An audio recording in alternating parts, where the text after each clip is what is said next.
Franco Mastantuono. Le Real Madrid a une nouvelle étoile dans ses rangs et Xabi Alonso semble déjà faire confiance au crack argentin qui a débuté lors du match face à Osasuna. Premier match de Liga sans un seul match de préparation. Il est rentré en jeu directement après l'heure de jeu. Il a été le premier remplaçant offensif devant Rodrigo Goes. Ça montre à quel point Xabi Alonso met de la confiance envers ce joueur argentin, et le moins que l'on puisse dire, c'est que c'est un joueur qui paraît très spécial avec énormément de qualité et un potentiel assez dingue. Il vient tout simplement d'avoir 18 ans et pourtant c'est un joueur que je considère déjà presque important au sein du Real Madrid, et nous allons voir dans cette vidéo pourquoi Franco Mastantuono peut déjà être un titulaire du Real Madrid. Salut tout le monde, c'est Ous, j'espère que vous allez bien et aujourd'hui vous l'aurez compris, on est là pour analyser son entrée face à Osasuna et aussi parler de pourquoi Mastantuono peut devenir un titulaire au sein de cette équipe du Real Madrid, notamment très prochainement lors du prochain match face à Oviedo. On le sait, l'Argentin est très spécial, il a un talent unique en son genre et c'est un joueur qui peut débloquer des situations et qui peut aider ce Real Madrid à aller mieux. Pour ça, nous allons d'abord faire une revue de presse entre guillemets où nous allons voir ce qui a été dit autour de Mastantuono, que ce soit Xabi Alonso, voir les statistiques intéressantes qu'il y a eu déjà dès son premier match, et ensuite nous allons analyser son match via des images lors du match face à Osasuna où je l'ai trouvé déjà intéressant et avec sa patte gauche qui montre qu'il est déjà un joueur spécial, et ensuite parler de l'avenir prochain en se disant que ce joueur dès dimanche peut devenir un titulaire de cette équipe parce qu'il a un profil atypique et qui peut aider notamment avec un duo avec Arda Güler, un duo de magiciens. Stop! Avant ça, je prends quelques secondes pour vous inviter à liker la vidéo si elle vous plaît, ça aide énormément la chaîne, vous le savez, l'objectif, les 1000 pouces bleus comme d'habitude. N'hésitez pas à vous abonner, les gars, on s'approche tout doucement des 20 000 abonnés, je vous en remercie. L'objectif c'est de bombarder de vidéos parce qu'il y a tellement de choses à dire avec ce Real Madrid 2025-2026 sous Xabi Alonso, et n'hésitez pas à participer dans les commentaires parce que je lis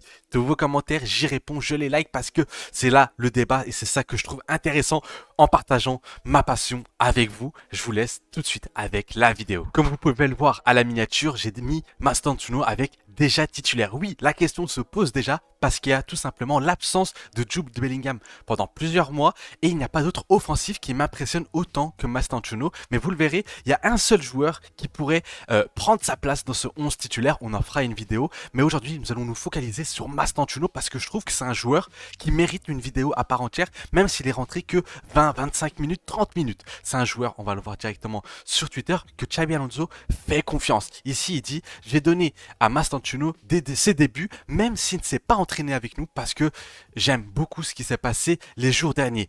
Ça montre à quel point c'est un joueur qui a la confiance de son coach. On le sait, normalement, Mastantuono devait être prêté à River Plate jusqu'à janvier. Cependant, Xabi Alonso a vraiment voulu l'avoir dès à présent et ça montre à quel point il y a une marque de confiance parce que tu ne rappelles pas, tu forces pas un joueur entre guillemets à venir, tu ne donnes pas ta bénédiction entre guillemets à venir au Real Madrid, un club qui est une grande institution où les jeunes sont du mal à se faire une place, ça c'était un fait. Au Real Madrid, on fait difficilement confiance aux jeunes, on préfère faire confiance aux aînés, et pourtant un joueur qui vient à peine d'avoir 18 ans lors du mois d'août a la confiance d'un entraîneur comme Xabi Alonso, et ça veut dire que l'entraîneur basque a un plan précis pour le joueur.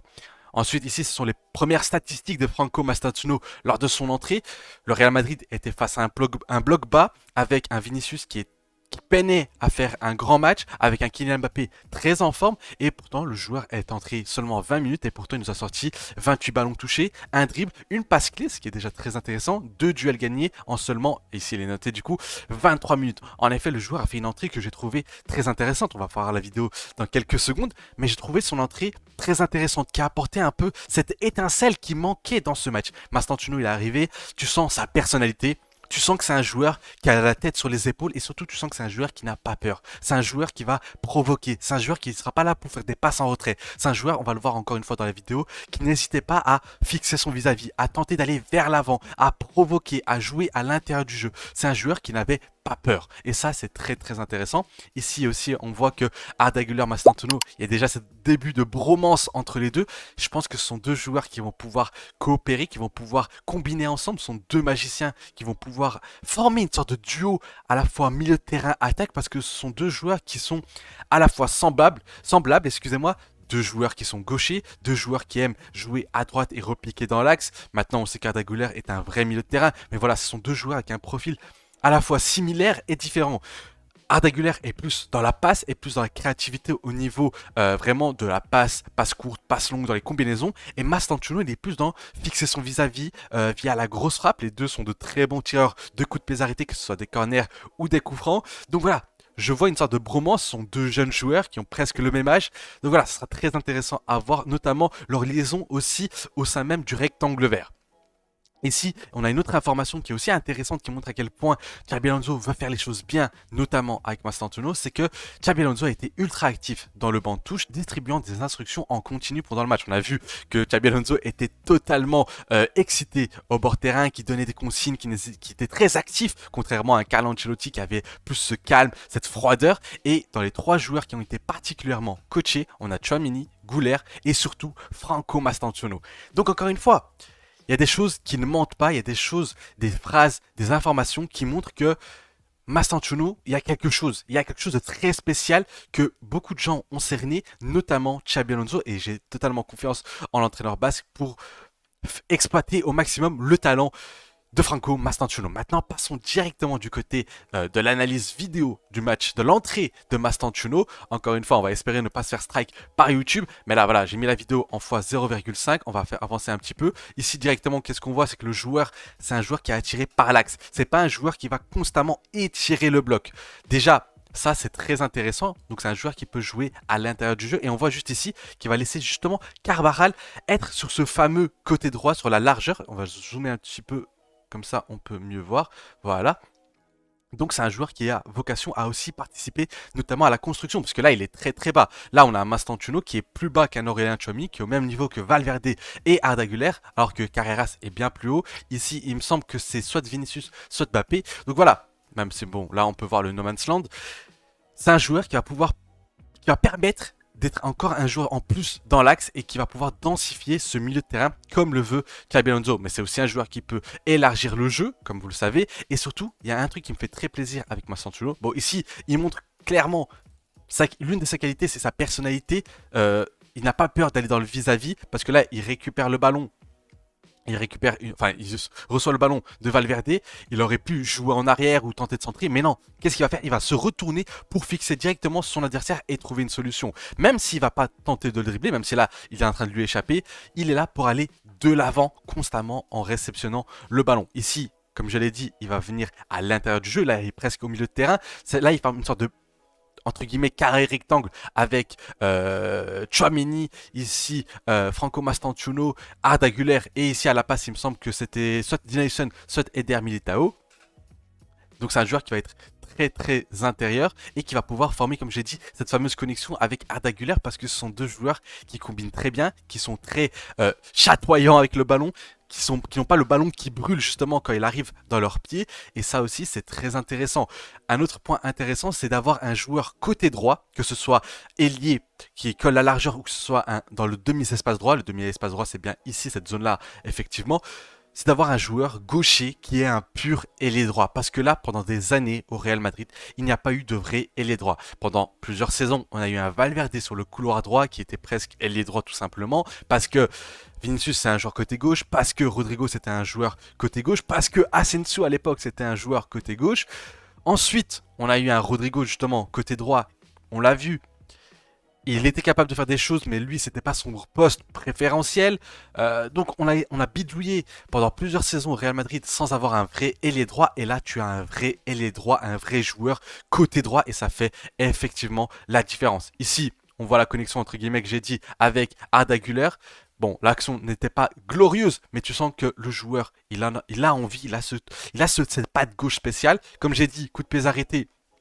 C'est aussi lui qui va s'en occuper avec Arda Güler, j'imagine qu'ils vont pouvoir alterner de temps en temps. Mais là aussi, c'est un coup de pied arrêté qui va donner une tête très intéressante, notamment de Tchouaméni, presque, qui aurait pu donner un but, qui aurait pu déjà donner une passe décisive pour l'Argentin. Ici, tu vois le joueur, réception du ballon, prise de balle, qui va vers l'avant, qui rentre toujours à l'intérieur. Il est toujours attiré vers ce fameux axe et qui va trouver encore une fois Arda Güler. Ce sont deux joueurs que je vous ai dit, ils vont pouvoir créer une certaine connexion entre les deux.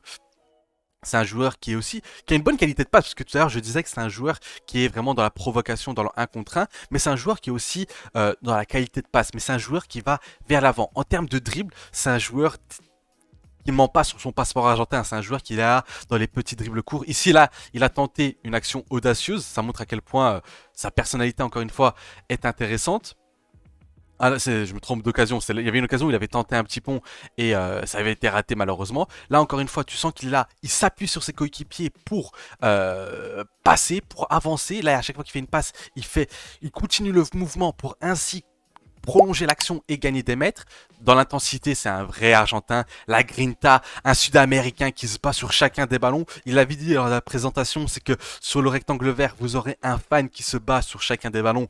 Et il n'a pas menti. Là, on le voit, c'est un joueur qui va être parfois il y a un excès d'engagement, mais c'est beaucoup mieux que ceux qui n'ont pas du tout d'engagement. Et c'est très intéressant, notamment dans ce jeu intensif que veut instaurer Xabi Alonso. Regardez ici, très très intéressant ce qui vient de se passer, c'est qu'il y a une permutation entre Arda Güler et Mastantuono pour que Mastantuono puisse entrer encore une fois dans l'axe où il est entre les lignes et qui va pouvoir faire mal et pouvoir trouver des solutions. C'est vraiment ce qu'il apprécie particulièrement. Là, on le voit complètement côté gauche, mais c'est normal, c'était un coup de pied arrêté. Et là, avec sa patte gauche, il peut forcément trouver un centre intéressant. Là, ça n'a pas donné grand-chose. Mais dans l'idée, en fait, ce match-là nous donne une idée de ce que pourrait apporter Franco Mastantuono du côté du Real Madrid. Cette entrée-là n'a pas été concluante d'un point de vue efficacité, d'un point de vue but, d'un point de vue statistique, mais ça nous montre un aperçu, un teaser de ce qu'il pourrait donner. Et j'ai trouvé ces 23 minutes ont été plus intéressantes que ce qu'a fait Brahim Diaz lors de toute la rencontre. Donc c'est dire à quel point Brahim Diaz a été transparent et à quel point Mastantuono peut être intéressant. Ici, tu sens le pressing avec beaucoup de volonté, beaucoup de grinta. Il récupère le ballon, même s'il galère un petit peu. La qualité technique pour se retourner et continuer. Là, il y a une incompréhension avec Tchouaméni, mais malgré tout, le ballon continue d'aller vers l'avant. Il faut aussi imaginer que c'est tout ça face à un bloc bas de Sasuna qui a été un vrai poison avec une sorte de 5-4-2. Donc voilà, c'était très très compliqué. Ici, tu vois le joueur, encore une fois, très intéressant dans l'axe comme toujours proche d'Arda Güler. Ici, c'est peut-être sa meilleure action offensive où il va très très bien contrôler le ballon. Hop, il va s'imposer. En fait, là, en fait, il y a un peu tout ce que j'aime chez Mastantuono. C'est que déjà, il est présent, il accompagne l'action. Ensuite, ici, le ballon arrive de manière assez mou, c'est-à-dire que le défenseur avait un avantage ici. On le voit. Le défenseur, excusez-moi, était devant Mastantuono, mais Mastantuono, grinta, énergie, il se barre à fond sur le ballon. Première touche intéressante et il enchaîne directement avec une frappe pied gauche. Donc là, c'était sa meilleure action, ça aurait pu donner un petit but. Mais tu vois, ici, encore une fois, intéressant. Il va se jeter sur le ballon, ça aurait pu donner un penalty, ça a donné une action au final intéressante. Donc voilà, c'est ça qu'on recherche avec Mastantuono et c'est ça qu'on peut avoir du côté de l'Argentin. Un joueur qui est polyvalent, qui bouge énormément sur le rectangle vert, bon, qui tend forcément beaucoup sur l'axe, on le voit depuis le début de la séquence. Il est souvent dans l'axe, il demande souvent soit de côté droit pour rentrer à l'intérieur, soit directement dans l'axe. Ici, est-ce que c'est pas l'action où il va tenter justement un petit pont? Et voilà, c'est là où il tente le petit pont.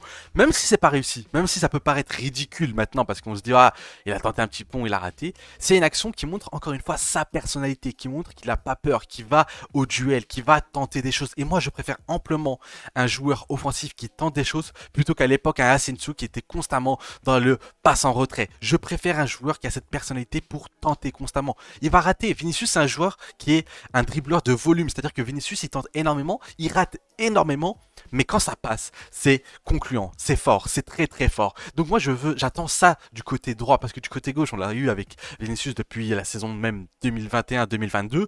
Du côté droit, on avait un peu moins, parce que on le sait, Rodrigo, c'est pas un joueur qui va percuter constamment. On a eu d'autres joueurs qui n'étaient pas dans la percussion. Attention, Valverde est un joueur de percussion qui a attaqué constamment l'espace. Et là, on a un Mastantuono qui est capable à la fois d'attaquer l'espace et d'être plus dans les petits espaces, notamment face à des blocs bas. Je pense que Mastantuono, ça peut être une solution face aux blocs bas qui sont, on peut le dire, très poison. Le Real Madrid va jouer des blocs bas à 80-70% du temps en Liga. Donc il vous faut des joueurs qui sont capables de casser justement ce cadenas que vont offrir les adversaires du Real Madrid en mettant le bus devant le but. Là on arrive sur la fin un peu de l'occasion. Là il contrôle tranquillement. Il jette un coup d'œil vers l'avant, il voit que c'est pas possible. Il revient en arrière. Voilà, c'est un premier teaser de ce que peut apporter Mastantuono. C'est quelque chose qui est intéressant. Je trouve que c'est vraiment le profil en fait. Là, on n'est pas dans le niveau, on est dans le profil. Le profil est très intéressant, mais même en termes de niveau, je trouve qu'il est déjà à un très bon niveau pour jouer déjà des matchs au Real Madrid. De toute façon, je pense pas que Xabi Alonso aurait fait des pieds et des mains pour l'avoir dès le début de saison s'il comptait pas l'utiliser. Je ne pense pas qu'il l'aurait fait jouer dès le premier match devant notamment un Rodrigo, même s'il y avait un message à faire passer à Rodrigo. Je pense pas qu'il l'aurait fait jouer directement. Donc voilà, Mastantuono, très très intéressant. Un autre aspect qui peut être intéressant du côté de Mastantuono, c'est sa hitmap. Et comme je l'ai dit, on peut voir ici, c'est pas un joueur qui va coller la ligne, c'est un joueur qui part de la ligne et qui va finir dans l'axe. On le voit ici, c'est tous les ballons qu'il a pu toucher. Des ballons très intéressants encore une fois. Très bas sur le terrain, qui montre qu'il participe aux occasions, qui descend justement chercher le ballon bas pour aider à la construction. Et ça va être intéressant parce que le Real Madrid, le gros problème qui va se passer cette saison, bon, à la fois, il y a cette question du numéro 9, parce que Mbappé a été excellent sur le côté droit, mais qui avait du coup un no man's land au poste de numéro 9, mais ça peut être corrigé par Gonzalo, par Jude Bellingham quand il va revenir. Mais il y a aussi la construction du jeu, la relance, et avec un Arda Güler qui était face à Osasuna, il était un peu plus haut.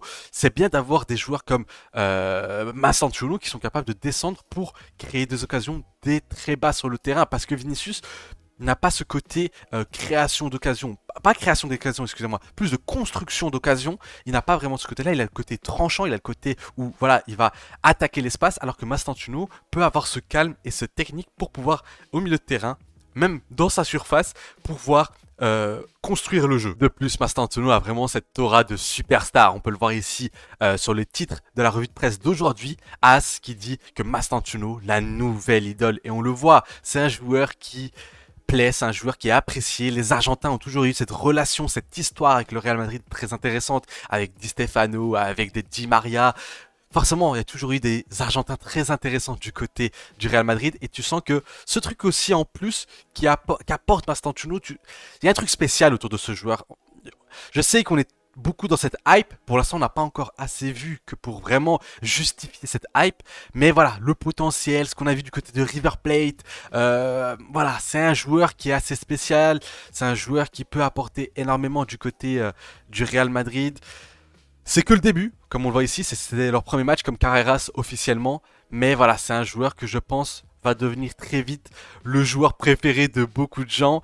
Et ça sert à rien de pour l'instant le comparer à Lamine Yamal. Si d'ici quelques semaines, quelques mois, il fait des très grands matchs, on pourra en parler parce qu'ils ont le même âge, ils jouent du même côté, club rivaux, Real Madrid, FC Barcelone. Donc forcément, il y a cette comparaison qui va pouvoir être faite. Mais pour l'instant, laissons-le grandir. Donnons-lui des responsabilités parce que je pense qu'il a les qualités pour devenir un titulaire, notamment dans ces prochaines semaines avec l'absence de Jude Bellingham parce qu'il y a une place qui est libérée et je pense que Brahim Diaz est trop transparent parce qu'en fait Brahim Diaz c'est soit il est trop fort, soit il est trop fantomatique. Et là, je pense qu'il faut laisser sa chance à Mastantuono, profiter de l'absence de Jude Bellingham pour justement tenter Mastantuono, voir ce qu'il est capable de faire, lui donner cette confiance.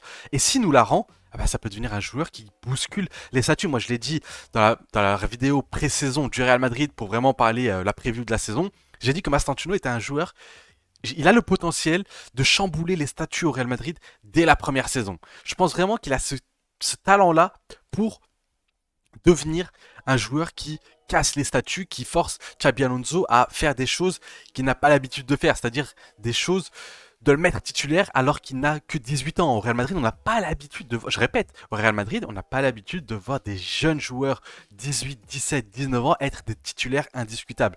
Donc voilà, Xabi Alonso l'a dit aussi lors de la conférence de presse, il n'y a aucun joueur qui a sa place garantie dans cet effectif et dans ce 11. Donc j'attends de Xabi Alonso qui tente un Mastantuono au prochain match ou au plus tard, le match juste après. On arrive sur la fin de cette vidéo, j'espère qu'elle vous aura plu. Une petite vidéo où on a analysé encore une fois Franco Mastantuono comme on l'a fait avec Dean Huijsen. C'est un truc que j'aimerais installer du côté de cette saison sur YouTube. J'espère que ça vous plaît. N'hésitez pas à me dire si le format vous plaît en commentaire. N'hésitez pas à ce que je peux améliorer du côté de ce format. C'est un format où on est là, on discute, on débat autour du joueur, on analyse les statistiques et les vidéos. J'espère que ça vous aura plu. Si ça vous a plu, n'hésitez pas à lâcher votre like. L'objectif, c'est les 1000 pouces bleus. Je compte sur vous les amis. Et vous abonner, c'est très important parce qu'on va bombarder de vidéos et mettre la cloche de notification pour ne pas rater les prochaines vidéos. Je vous annonce déjà demain vidéo 11 que j'attends.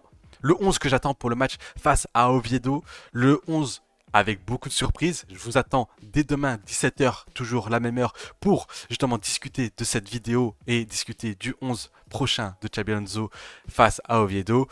Moi je vous dis à très vite, c'était Ous et un avis noé dans la mer.